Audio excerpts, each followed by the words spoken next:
मोहताज नहीं है, JYFA के सीनियर रहनुमा है, माहिर कानून है।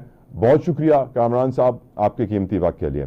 कामरान साहब, आज ये चहमगोइयां हर जगह हो रही हैं कि क्या मौलाना फजलुर रहमान साहब को कोई उम्मीद की किरण नजर आ गई है, कोई डील हो गई है, क्या वजारत मिलने वाली है या कोई और ओहदा मिलने वाला है, जो उन्होंने आज PTI को खैर बात कह दिया और कहा कि हम अपने रास्ते अलहदा एहतजाज करेंगे। कामरान साहब, देखिए, दोनों बातें नहीं है। ना हम कोई वजारत लेने जा रहे हैं और ना कोई और इसमें मसला है। PTI से जहां तक मामला है, हमारा एक अपना माजी खासा तल्ख था, उसको हमने तलखी को कम से कम कर दिया है। और खैरबात जो आप कह रहे हैं, खैरबात करने वाली बात नहीं है। तो कि हम अपना अपना एहतजाज कर रहे हैं, वो अपने तौर पे कर रहे हैं, हम अपने तौर पे कर रहे हैं, मगर शायद जो है वो इसी हफ्ते में हमारी कोई मीटिंग भी फिक्स हो सकती है PTI के साथ। अच्छा, आप कह रहे हैं अभी भी चांसेस हैं कि ये मीटिंग फिक्स हो जाए और इत्तेहाद बन जाए?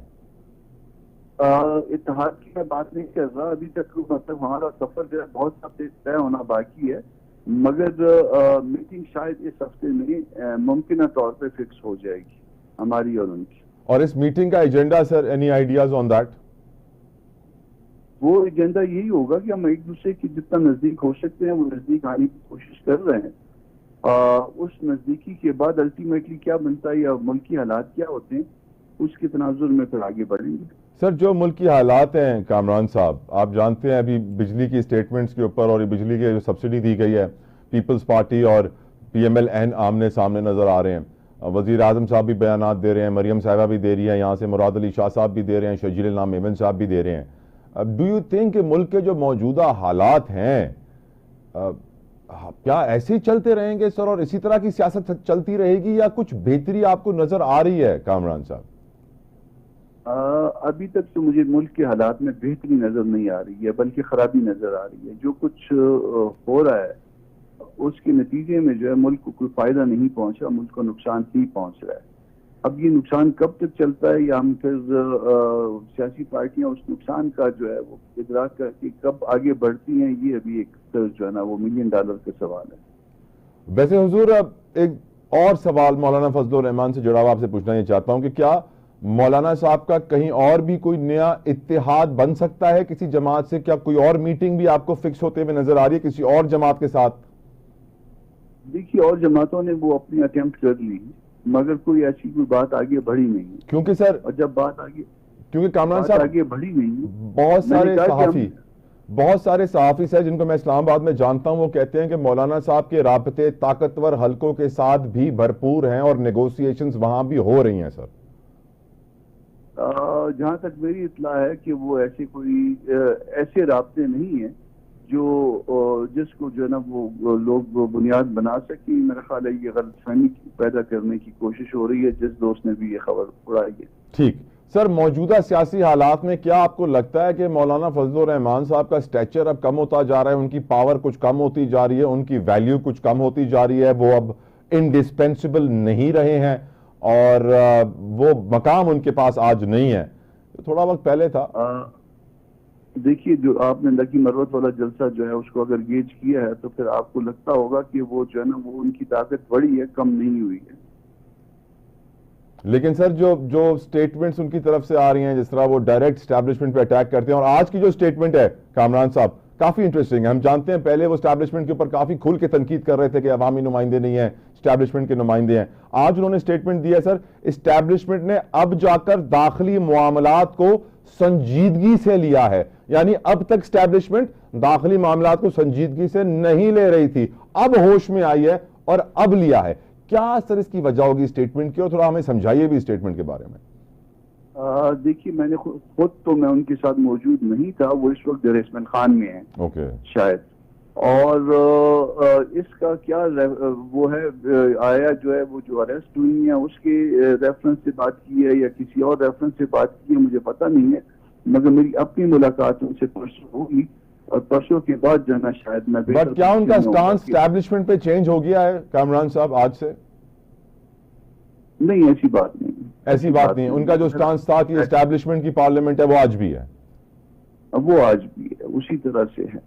और सर केपी की सियासत में आप कोई तब्दीली देख रहे हैं? आपको लगता है कि मौलाना साहब की मूवमेंट कुछ जो सीटें उनके पास नहीं मिली थी, जो कहते हैं कि फॉर्म 47 के जरिए उनसे ले ली गई, क्या उनको वो सीटें मिलेंगी? क्या खैबर पख्तूनख्वा की सियासत में कोई तब्दीली आ रही है? देखिए, हमारे साथ जो है ना वो दो तरह की ज्यादती होती है। एक तासुब तो मजहबी हल्के होने की वजह से जो है ना वो बढ़ती जाती है हमारे साथ। वो जो कुछ भी बंदर बांट होती है वो दो तीन ऐसी पार्टियों के दरमियान होती है जो निस्बतन जो है ना वो अपने आप को सेक्युलर कहलाना पसंद करती है। हमें जो है ना वो हर जगह पे वो पीछे रखा जाता भी है। अब खैबर पख्तूनख्वा में ये पिछले इलेक्शन में जो कुछ हमारे साथ किया गया, वो आप देखिए कि 10 से 20 सीटें ऐसी हैं जो बहुत कम मार्जिन के साथ जो है ना वो दूसरी तरफ गई हैं। 1000 से 2000 का जो है ना वो मार्जिन है उसमें। इसी तरह बलूचिस्तान में जो है ना हमारे साथ काफी जो है ना इवन कोयटा सिटी में जो है ना बहुत ज्यादती हुई है। तो हम तो मेरा ख्याल है अगर किसी को सबसे ज्यादा तकलीफ पहुंची है एस्टैब्लिशमेंट से तो वो हम ही हैं। बाकियों को तो बारियां लगी रही हैं उनकी सबकी। ठीक सर मुझे ब्रेक का कहा जा रहा है। मैं आपसे गुजारिश करूंगा कामरान साहब स्टे विद अस, मुझे आपसे बहुत सारे अदालती मामलात भी डिस्कस करने हैं। Let's take a break viewers, stay with अस।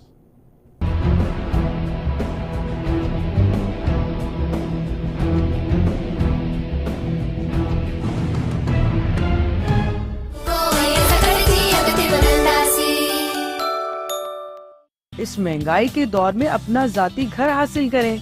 तफसीलात और साइट विजिट के लिए हेल्पलाइन पर राब्ता करें।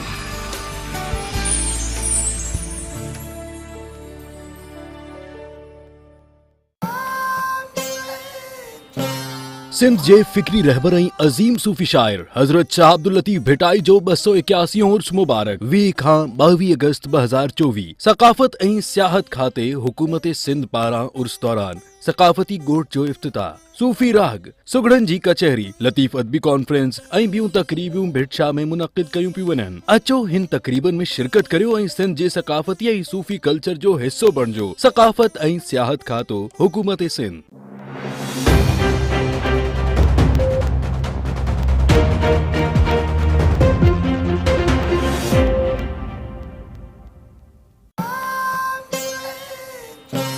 सिंध जे फिक्री रहबर अजीम सूफी शायर हजरत शाह अब्दुल लतीफ भिटाई जो 281 उर्स मुबारक 20 खां 22 अगस्त 2024 सकाफत ऐं सियाहत खाते हुकूमत सिंध पारां उर्स दौरान सकाफती गोठ जो इफ्तिताह, सूफी राग सुगड़न जी कचहरी, लतीफ अदबी कॉन्फ्रेंस ऐं ॿियूं तकरीबियूं भिटशाह में मुनक़िद कयूं पियूं वञनि। अचो हिन तकरीबन में शिरकत करियो ऐं सिंध जे सकाफती ऐं सूफी कल्चर जो हिस्सो बणिजो। सकाफत ऐं सियाहत खातो हुकूमत सिंध।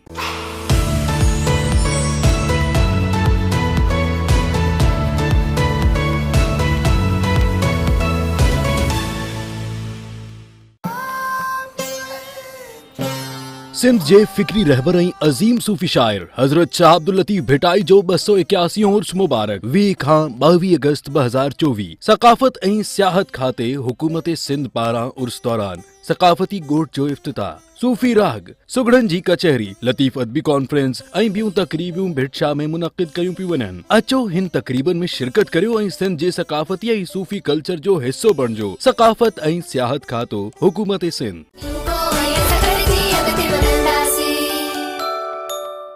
इस महंगाई के दौर में अपना जाती घर हासिल करें। तफसीलात और साइट विजिट के लिए हेल्पलाइन पर राब्ता करें।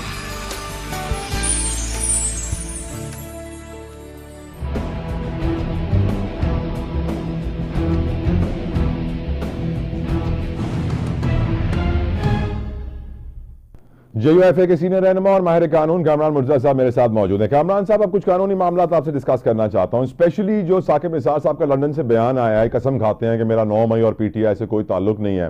कहते हैं कि मेरे राब्ते थे फैज़ अमीद साहब के साथ, वो मेरी फैमिली को घुमाया करते थे नॉर्दर्न एरियाज, बड़ा प्रोटोकॉल मिलता था हमें।